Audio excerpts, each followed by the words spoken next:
7, 8. 1, 2. I'm sliding on 1 and spinning back on 4. Now we're going underhand because I think it's so cool. And somebody else does, obviously. This is that underhand. I'm still turning. And I'm making it less stressful for her and myself. I just catching her right here. We're going to show you this angle here so you can actually see where my hands are going. 7, 8. I'm sliding out on 1. And I'm coming right here on 4, 5, 6, 7, 1, 2, give her the right 4, turn 5, and under. 6, 7, 8. I'm giving her a right turn. And then I'm coming under on 4. So you all have just seen 2 great moves on those basics from the basics. So what we got to do is take a break.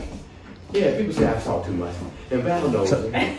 So Rick, tell them look forward to the next one. Look forward to the next video. And look forward to Val. Cool. She ain't going nowhere, y'all. You don't have to take my title.